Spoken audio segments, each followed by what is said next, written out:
Hello, everyone, and welcome to The Voice of Women. Today, we're sharing the haunting, true story of Evelyn Reed, a 55-year-old woman whose life took a dark and unimaginable turn. This is a story of betrayal, fear, and the shocking challenges she faced in what should have been the safety of family. Listen closely. You won't believe what she endured.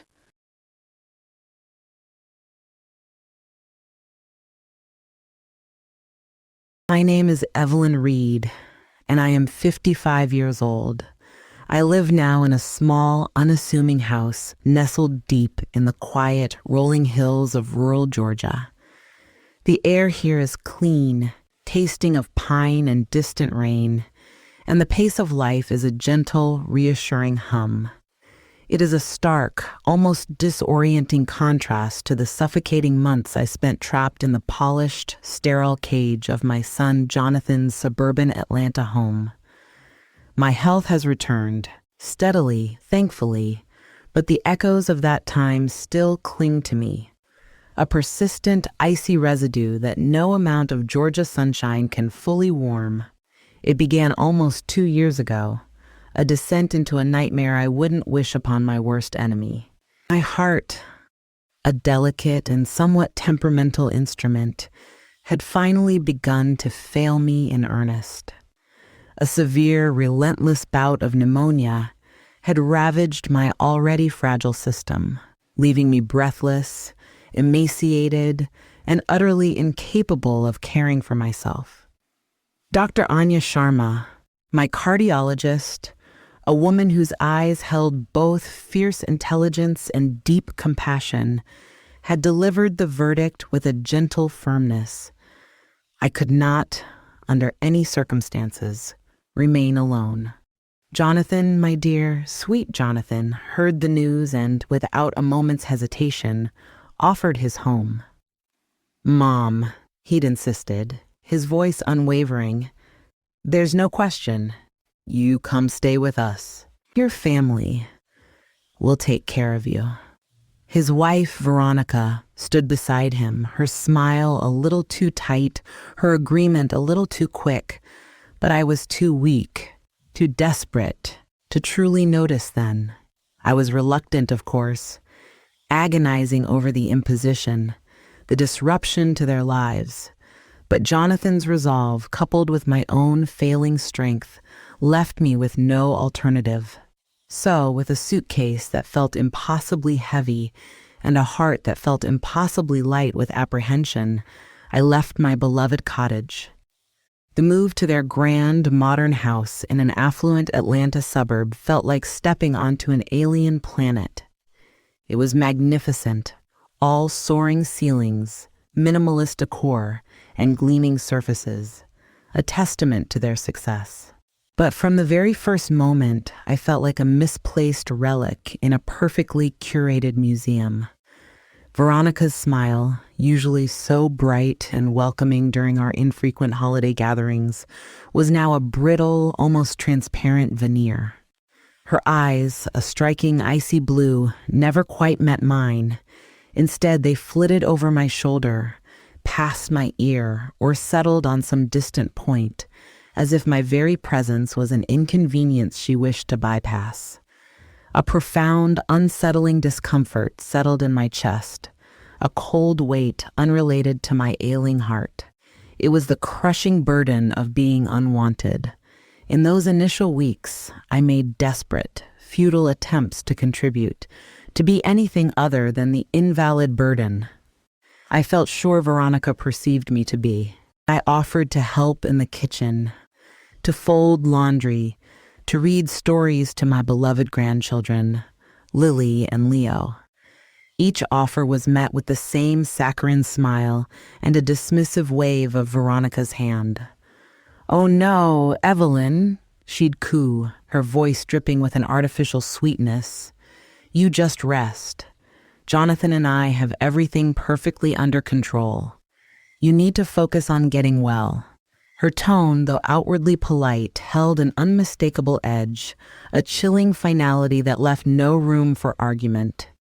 It became excruciatingly clear that my presence was not just tolerated, but resented. I was an unwanted specter in their immaculate home, a constant reminder of fragility in a world built on flawless appearances. Jonathan, my steadfast son, was my only solace, my unwavering anchor in those bewildering, increasingly hostile days. He'd returned from his demanding job, visibly exhausted, yet he always carved out time for me. He'd bring me a warm mug of herbal tea, ask about my day with genuine interest, and simply sit by my bedside, his presence a comforting warmth that soothed my increasingly frayed nerves. He meticulously organized my complex medication regimen, ensuring I took every pill, every supplement, and always made certain I was as comfortable as possible. His unwavering affection, his quiet devotion, was the only balm to the festering wound of Veronica's silent yet palpable animosity. But Veronica was a slow, agonizing poison, administered with surgical precision. Her hostility began subtly, disguised as concern, or sometimes as helpful, well-intentioned advice. "Are you sure you should be eating that much salt, Evelyn? With your heart condition. Or don't you think you should try and get out of bed earlier? Lying around all day isn't exactly conducive to recovery, is it?" Her words, delivered with a faint, condescending smile, were like tiny, sharp needles pricking at my already raw and fragile self-esteem. They chipped away at my confidence, making me question every instinct, every natural desire. I began to second-guess my memories, my needs, my very right to exist. My only true moments of respite came from Lily and Leo, my precious grandchildren. They were too young, too innocent to comprehend the toxic undercurrents swirling beneath the polished surface of their home. Lily, with her bright, inquisitive brown eyes, would bring me her latest drawings, vibrant explosions of color that for a fleeting moment chased away the encroaching gray. Leo, a boisterous whirlwind of boundless energy, would recount his school adventures with an unbridled enthusiasm that always managed to coax a genuine smile from my lips. In their innocent presence, I felt a fleeting sense of belonging, a warmth that momentarily thawed the relentless chill emanating from their mother.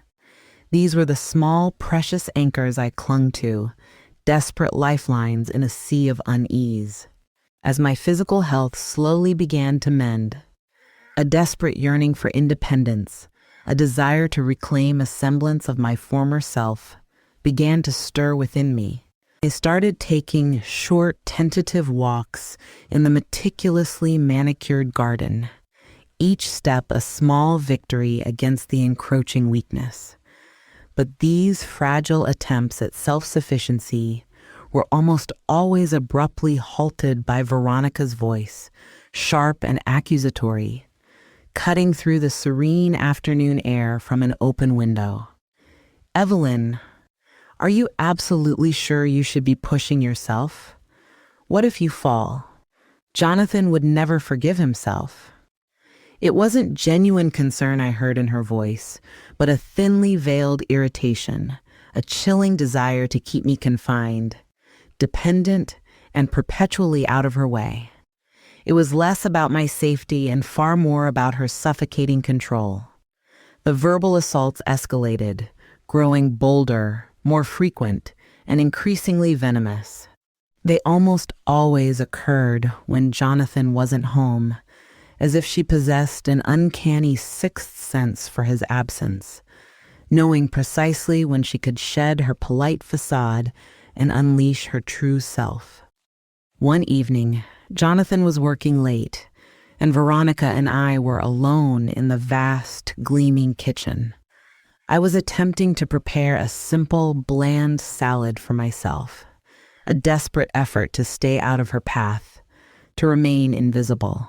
She entered, her face a mask of barely suppressed fury, her lips drawn into a thin, cruel line. "You know, Evelyn," she began, her voice a low, venomous hiss that sent involuntary shivers down my spine. "This isn't a charity hospital. Jonathan works himself to the bone, day in and day out. And he shouldn't have to come home to a house full of invalids who do nothing but drain his resources, his energy, his very life force." My hands, already unsteady with my illness, trembled violently, and a piece of lettuce, a tiny, insignificant thing, slipped from my grasp, falling onto the pristine floor like a tiny green accusation. "Veronica," I stammered, my voice barely a whisper, thick with shame and despair. "I'm trying to help. I truly don't want to be a burden." She scoffed, a chilling, dismissive sound that still echoes in my nightmares, a sound devoid of all human warmth. "Oh, you're a burden, all right. A big, fat, expensive burden. Jonathan spends more time fussing over your endless ailments than he does with his own wife and children. Do you have any idea how much this visit is costing us? The extra groceries, the exorbitant utility bills, the emotional toll on us? It's unsustainable." The sheer injustice of her words burned a searing hole in my chest. I had my own savings, modest but certainly sufficient to cover my expenses. I had, repeatedly, offered to contribute, to pay for my share of everything. But Jonathan had vehemently refused, his brow furrowed with genuine offense. "Mom, don't be ridiculous," he'd said, his voice laced with love. "You're family. We take care of family. That's what we do, no questions asked." Catherine, however, clearly did not subscribe to that deeply ingrained family philosophy.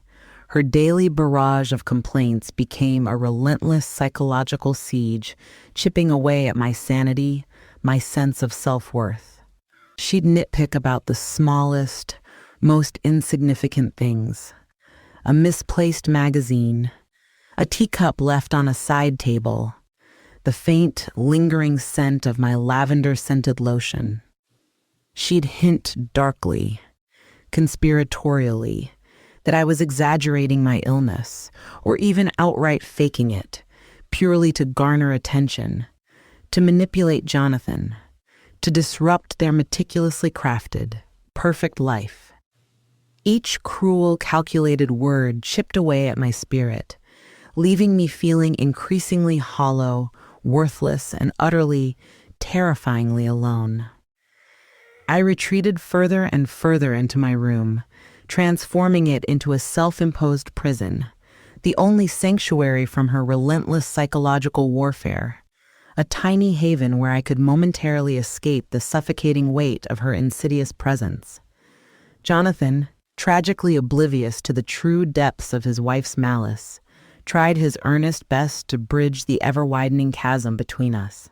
He'd suggest family dinners, cozy movie nights, lively board games with the children. But Veronica, a true master of passive aggression, always found a way to exclude me, to make me feel utterly invisible, a ghost hovering at the periphery of their lives. She'd accidentally forget to set my place at the dinner table, or she'd engage Jonathan in an intimate, hushed conversation, lowering her voice until I couldn't possibly hear, effectively cutting me out of their world. Her tactics were insidious, designed to isolate me, to make me feel like an outsider, an unwanted intruder in my own son's home. Then, the physical symptoms began to manifest in a far more sinister and terrifying way. I'd always had a healthy, robust appetite, but suddenly it waned dramatically. It wasn't just the overwhelming, soul-crushing stress. It was a strange, persistent, metallic taste in my mouth, a deep, unsettling nausea that accompanied almost every meal I ate in their house. I initially, desperately, attributed it to my heart medication, or perhaps the lingering weakness from the pneumonia. But the symptoms were always more pronounced, more debilitating after eating Veronica's cooking, especially when Jonathan wasn't present to observe or partake. A cold dread began to coil in my stomach. One quiet afternoon, I felt an overwhelming wave of weakness wash over me, a sensation of utter depletion. Veronica had prepared a simple chicken soup for lunch, a meal she knew was supposed to be comforting and nourishing for me. It tasted strangely bitter, almost acrid, leaving a foul, lingering residue on my tongue. I forced down a few spoonfuls, trying desperately to be polite, to avoid her icy stare, but my stomach rebelled almost immediately. Later that day, I became violently ill, a brutal, relentless episode of vomiting and diarrhea that left me utterly depleted, gasping for breath, feeling as if my very life force was draining away. Jonathan, frantic with worry, his face etched with fear, rushed me to the nearest emergency room. The doctors, after a battery of exhaustive tests, couldn't pinpoint a definitive cause, eventually attributing it to a severe, virulent stomach bug.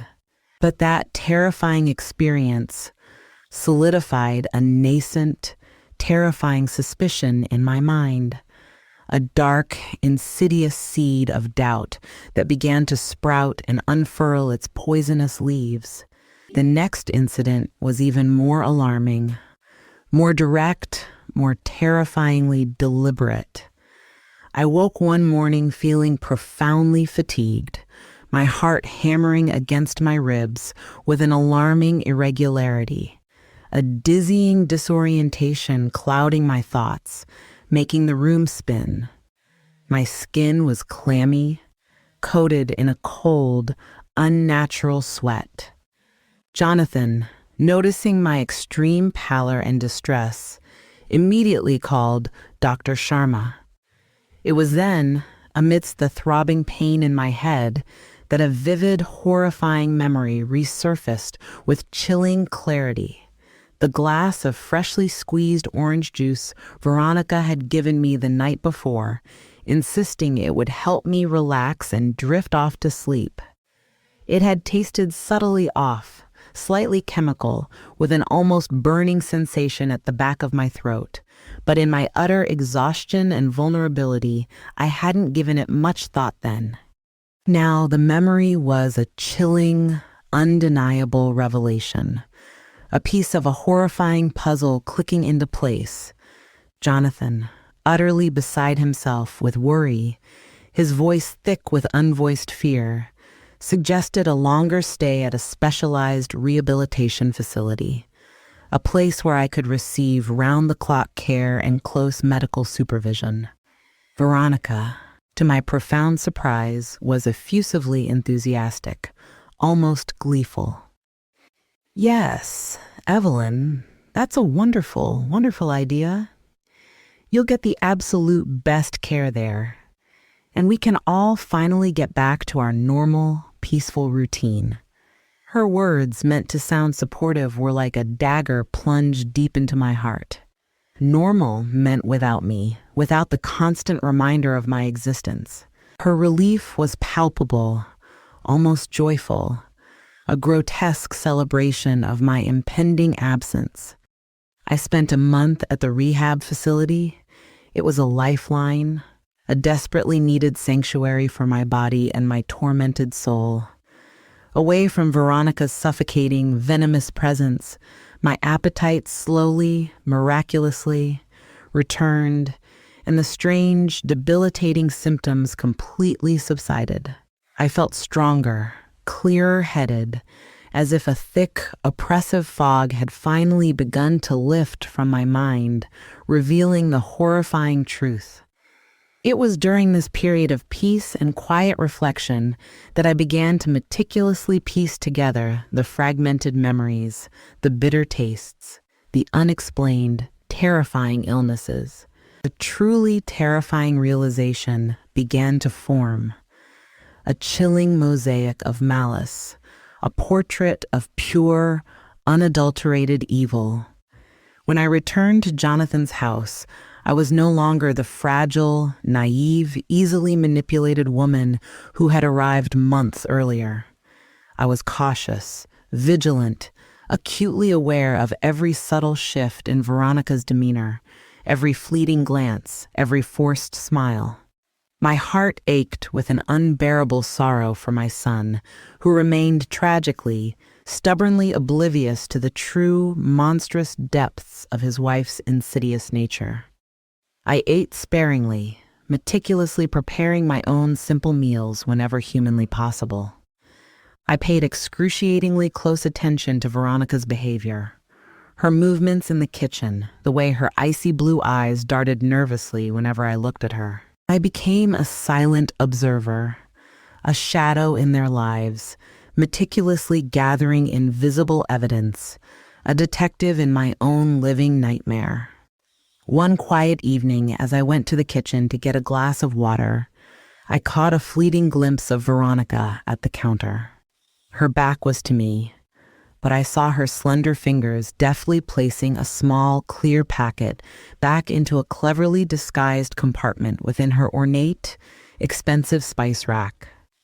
She didn't see me, and I quickly, silently, retreated back into the shadows of the hallway, my heart pounding a frantic, erratic rhythm against my ribs, a desperate drumbeat of terror.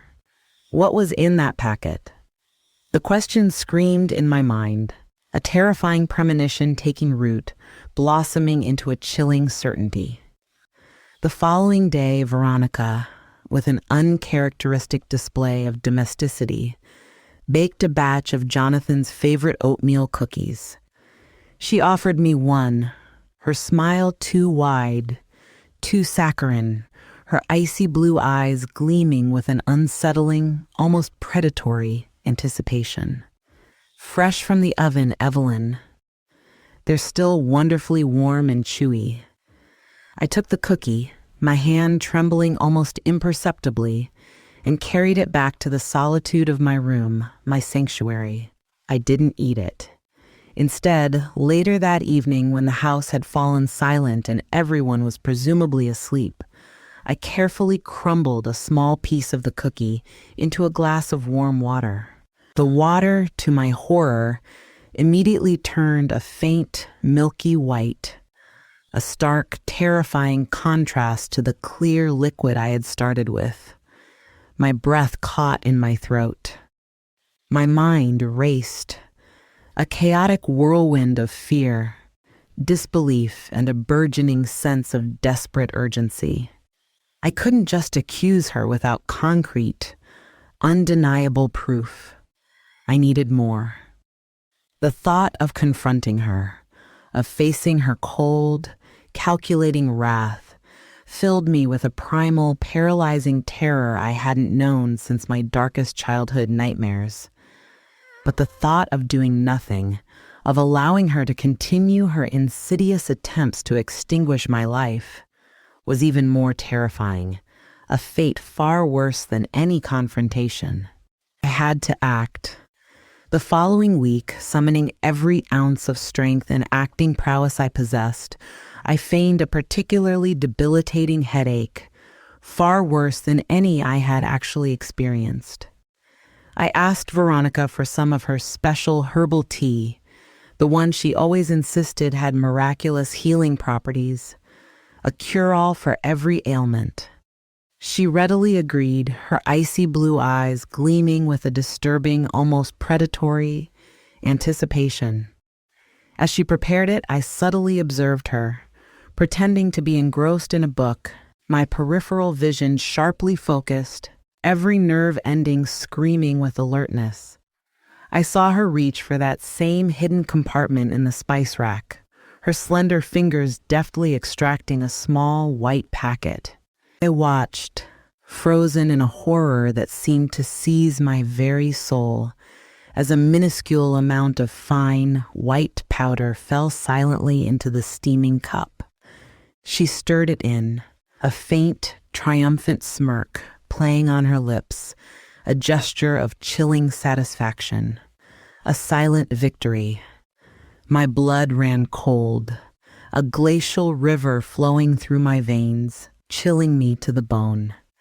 I took the cup she offered, my hand shaking so violently I almost dropped it, spilling the deadly concoction.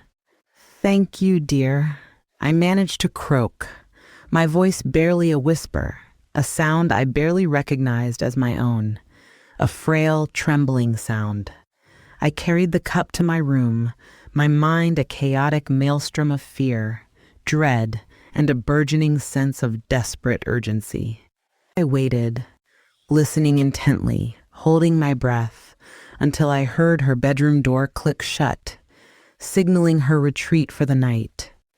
Then, with trembling hands that threatened to betray me, I poured the contents of the teacup into a small, empty medicine bottle I had meticulously cleaned and kept hidden, a secret weapon in my terrifying battle for survival. The next morning, I feigned feeling worse than ever, my performance convincing enough to genuinely alarm Jonathan. His face was pale with worry, etched with fear. He insisted on taking me to see Dr. Sharma, my own trusted physician, rather than returning to the anonymous, impersonal environment of the emergency room. Before we left, with a silent, fervent prayer for strength and justice, I carefully slipped the small bottle containing the poisoned tea into my purse, a heavy, chilling weight against my side. At Dr. Sharma's office, I recounted everything, my voice trembling with a raw, visceral emotion that seemed to come from a place deep within my soul, a place of profound fear and immense pain. The doctor, her face now a mask of profound concern and grim understanding, listened patiently, interjecting only with precise, clarifying questions. She immediately sent the tea for urgent, expedited analysis and, with a somber intensity that brooked no argument, urged me, almost commanded me, to go to the police. It was one of the hardest, most agonizing things I have ever had to do in my entire life. Explaining to the police, to Detective Miller, a kind but resolute woman with weary, empathetic eyes, that I suspected my own daughter-in-law of attempting to slowly poison me felt utterly surreal, like a nightmarish plot lifted directly from a cheap, sensationalized thriller. They took my statement, their faces grim, their pens scratching on pads, and Detective Miller assured me, her voice steady and calm, that they would launch an immediate and thorough investigation. The waiting period that followed was pure, unadulterated agony, each second stretching into an eternity. Every phone call made my heart leap into my throat, a frantic, terrified bird. Every unexpected knock at the door sent shivers, cold and unwelcome, down my spine. Jonathan, still tragically, stubbornly unaware of the full, horrifying extent of my suspicions, was bewildered and deeply worried about my sudden withdrawal, my increasing frailty, my unexplained secrecy. I couldn't bring myself to tell him, not yet. I needed irrefutable, undeniable proof, not just my word against hers. I couldn't shatter his world, his carefully constructed reality, without solid, undeniable evidence. A week later, the call finally came. My hands shook so violently, I almost dropped the phone, the receiver slick with nervous sweat. The lab results were conclusive. Chillingly so.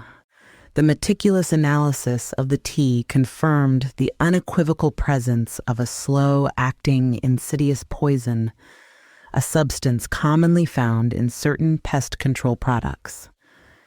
Dr. Sharma explained that while not immediately lethal in small, diluted doses, prolonged and repeated exposure could cause severe, irreversible organ damage and, eventually, agonizing death. The terrifying symptoms I'd been experiencing, the persistent nausea, the profound disorientation, the erratic, terrifying heart rate, were all tragically, unequivocally consistent with exposure to this particular toxin. My blood ran cold, solidifying the terrifying truth. The police moved swiftly and decisively, a force of righteous anger.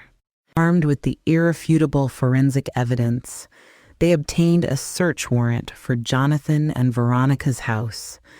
They meticulously searched the premises, every nook and cranny, and found the cleverly hidden compartment in the spice rack.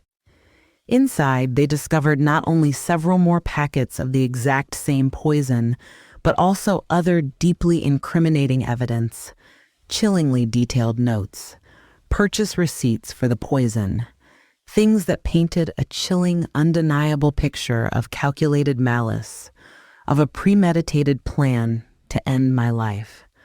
Veronica's arrest was a blur of flashing lights, hushed urgency, and the sickening realization of evil unmasked. Jonathan called me, his voice utterly broken, filled with a disbelief so profound it ripped through my very soul, tearing me apart. He simply couldn't comprehend it, couldn't fathom that the woman he loved, the mother of his cherished children, was capable of such a heinous, unspeakable act. It didn't just shatter his world, it utterly annihilated it, leaving behind a smoking, desolate crater of pain, confusion, and unimaginable betrayal. The trial began a few months later, here in the same Georgia district where their perfect suburban life had unraveled into a horrifying tableau of attempted murder. I had to testify, reliving every agonizing detail, every cold word, every sickening sip, every moment of fear and despair. It was an ordeal that tore at the last remnants of my emotional resilience, stripping me bare, exposing my raw wounds. Veronica sat there, utterly emotionless, her face a blank, inscrutable mask, as if the entire proceedings were an inconvenient distraction, an absurd accusation that had nothing, absolutely nothing, to do with her. Her defense was weak, desperate, pathetic, attempting to paint me as a confused, ailing old woman, prone to vivid delusions and fabricated stories. But the evidence, both forensic and circumstantial, was overwhelmingly, undeniably damning. The jury deliberated for what felt like an eternity. Though it was only a few agonizing hours, the verdict, when it finally came, was a solemn, weighty pronouncement, reverberating through the silent courtroom like a thunderclap. Guilty. Guilty of attempted murder. The judge's voice, as she delivered the sentence, echoed through the quiet courtroom, a chilling, final declaration to the horrific nightmare. Veronica was sentenced to a lengthy prison term, her freedom stripped away, her future irrevocably altered, her life as she knew it, extinguished, forever changed by her own monstrous choices. It is over now. The legal battle is done, but the emotional scars remain, deep and aching, a permanent testament to the darkness I survived. Jonathan visits me often, his eyes still holding a profound sadness, a haunted quality that may never truly fade, a silent grief for the life that was, and the life that could have been.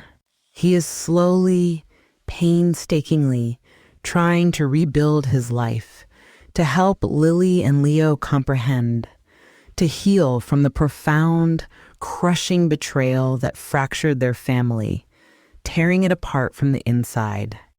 We talk, slowly, cautiously, about everything. He is heartbroken, of course, but he is also fiercely, vigilantly protective of me now, a constant presence, a guardian whose watchfulness never wavers. He apologizes incessantly for not seeing what was happening, for not protecting me from her insidious, calculated cruelty. I reassure him again and again that it wasn't his fault, that Veronica was a master manipulator, a chameleon of pure malice who hid her true, monstrous nature with chilling precision behind a facade of suburban perfection. I am back in my own beloved home now, surrounded by my familiar things, the comforting, earthy scent of old books and dried lavender, the worn textures of a life lived authentically, honestly. My heart is stronger, miraculously mending, my body slowly regaining its former vitality, day by painstaking day. But the memory of those months, the gnawing fear, the suffocating isolation, the insidious, calculated attempt on my life, will forever be a part of me, etched into my very being, a permanent, chilling chapter in the story of my survival. Sometimes, when the wind howls mournfully outside my window on a dark, desolate night, I can still hear Veronica's cold voice, the chilling scoff, the veiled threats that twisted like a knife in my mind. I see her calculating, icy blue eyes, the faint, triumphant smirk as she offered me that poisoned tea, a cup filled with her venomous intent, her desire to see me gone. It is a constant, stark, terrifying reminder of the profound darkness that can lurk beneath a polished, perfect surface, the unfathomable cruelty that can hide behind a seemingly normal. Even idyllic, suburban life, I live each day now with a renewed, almost desperate appreciation for the simplest things. The comforting warmth of the morning sun on my face, the sweet, heady scent of blooming jasmine from my garden, the joyful, uninhibited symphony of birdsong outside my window. I cherish the peace, the quiet, the profound, blessed feeling of safety that now, finally, envelops me. I am a survivor, marked but not broken, scarred but not defeated. And though the pain of what happened will never fully disappear, remaining a part of my story, I am fiercely, defiantly determined to live the rest of my life not in fear, but in profound gratitude for every breath, every moment. I have my life, whole and reclaimed, a precious gift, and Veronica has her prison cell, a just recompense for her monstrous crimes. Justice, in its own slow, agonizing, yet ultimately unwavering way, has been served. And I, Evelyn Reed, am here to tell the tale. Thank you for watching. If you enjoyed the video, share it with your friends, subscribe to the channel, and stay tuned for new stories. Take care of yourself.